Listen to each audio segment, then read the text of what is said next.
જીવન આપ ક્યાં રહો છો, કઈ પરિસ્થિતિ, કેટલા વર્ષથી ગણેશજીની સ્થાપના કરો છો? અમે કારેલી બાગ વિશ્વકુંજ સોસાયટીમાં રહીએ છીએ અને 1975થી અમે સ્થાપના કરતા આવ્યા છીએ. કેટલા મકાનની સોસાયટી છે, કેટલા રહીશો રહેતા હશે અહીંયા અંદાજે? અમારે 65 ઘર છે. 65 ઘર છે.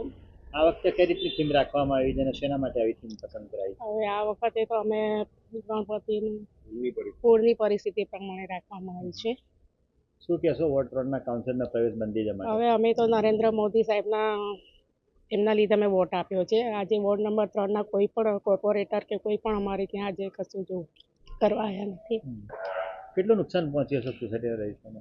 નુકસાનમાં તો જોવા જાવ તો બધું જ ગયેલું જ છે. ખાસું બધું નુકસાન થયેલું છે. કરોડો રૂપિયાના બજેટ વાપરવામાં આવે છે કોર્પોરેશનમાં અને પછી આ પરિસ્થિતિ પસાર થઈ રહ્યા છે નાગરિકો.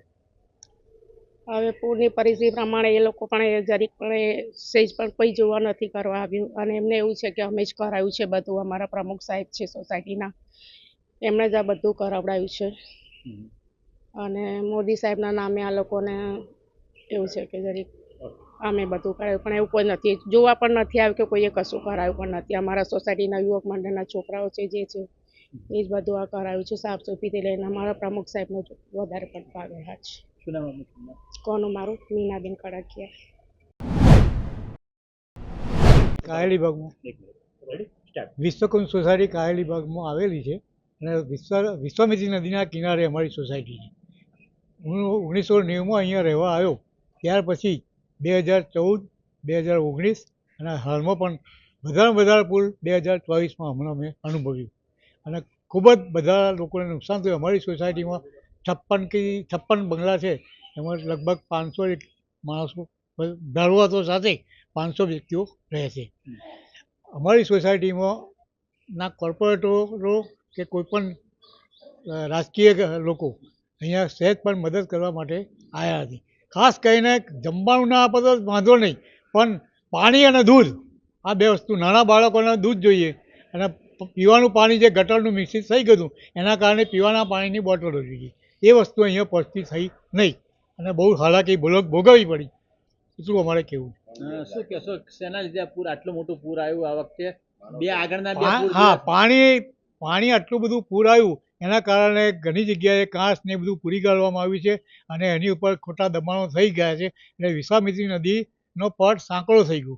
એના કારણે આ પુલ એટલે માનવ સર્જિત છે એવું લાગી રહ્યું છે અને એના કારણે આનો કંઈક કાયમી ઉકેલ આવવો જોઈએ તો જ કંઈક અમારી સોસાયટીને રાહત થાય. શું નામ દાદા? સુભાષભાઈ સોની. હજી ખાસ કરીને વાત કરીએ, વોર્ડ નંબર 3ના કાઉન્સિલર પ્રવેશ બંધની વાત છે, પંડાલની અંદર લખવામાં આવ્યું છે. શું પરિસ્થિતિ, તમે સફર કરી જાય કેમ આટલો રોષ થયો? હમણાં જે હાલમાં જે પૂરની પરિસ્થિતિ, જે પેન્ડેમિક પરિસ્થિતિ હતી પૂરના ટાઈમે, એ ટાઈમે અમારા વિસ્તારની અંદર લગભગ અમારા ઘરની અંદર 7 ફૂટ અને બધું રોડ પર થઈને 11 થી 12 ફૂટ પાણી હતું. આ પરિસ્થિતિની અંદર અમારા લોકોની સહાનુભૂતિની જરૂર નથી, અમારા લોકોને કામગીરી નહોતો તો અમને મદદની જરૂર હતી. એ જ ટાઈમે વોર્ડ નંબર 3ના કોર્પોરેટર કોઈ કરતાં કોઈ અત્યારે પધાર્યા નહીં અને આવીને એમણે કોઈ કામગીરી ના કરી અને ઉપરથી એમણે જે બી કામગીરી થઈ એના ફોટો અપલોડ કરીને ફેસબુક પર પોસ્ટ મૂકી કે આ બધી કામગીરી અમે કરી. જ્યારે અમારા જ વોર્ડના અને અમારા સોસાયટીના છોકરા વોર્ડમાં જઈ એટલે રજૂઆત કરીને ત્યાંથી મથેરી લઈને સફાઈ સેવકોના સાથ સહકારથી અમે કામગીરી કરાવી. જાતે અમે પોતે ટ્રેક્ટરોમાં બધા ભર્યું માલ સામાન અને લોકોને અપાર નુકસાન થયું છે. એટલે સંપત્તિનું બી ઘણું, આર્થિક બી ઘણું બધી રીતે નુકસાન થયું છે. એની અંદર એટલી બધી નુકસાન થયું અને એ અમે પોતાની જાતે હિમસેલ્ફ અમે સહન કરી. એની પરિસ્થિતિ માટે અમારો જન આક્રોશ હતો, એની જ અમે અનુવૃત્તિ હતી અને અત્યારે અમે જે સોસાયટીના પૂરની જે પરિસ્થિતિ એનું અહીં આબેહૂબ ચિત્રણ કર્યું છે અને વોર્ડ નંબર 3ના કોર્પોરેટરનો જે તેમની સહેજ બી કામગીરી નથી એને અમે બહિષ્કાર કર્યો છે કે કમસે કમ બીજેપીનો અમને બહિષ્કાર નથી પણ અમને વોર્ડ નંબર 3ના કોર્પોરેટરનો અમે 1975થી અહીં સ્થાપના કરતા આવ્યા છે. આ વખતે થીમ મૂકવાનું કારણ હેતુ તો જણાવી દીધું, પણ આ વખતે થીમ બનાવવાનો કેટલો સમય લાગ્યો? અમને ખાલી 3 દિવસ લાગ્યા કારણ કે અમે બધા જ પોતાની ઘરની પરિસ્થિતિ એટલી ખરાબ હતી કે ઘરની અંદર સાફ સફાઈ હજુ તો રાચરચીલું લાગે, જે બી ગાદલા ગુદલી છે હજુ નુકસાન થાય છે એ હજુ સાફ સફાઈ અમારા પોતાના ઘર નથી, પણ અમે 3 જ દિવસની અંદર આ બધું ઊભું કરી દીધું છે. કલ્પેશ નાયક, સોસાયટી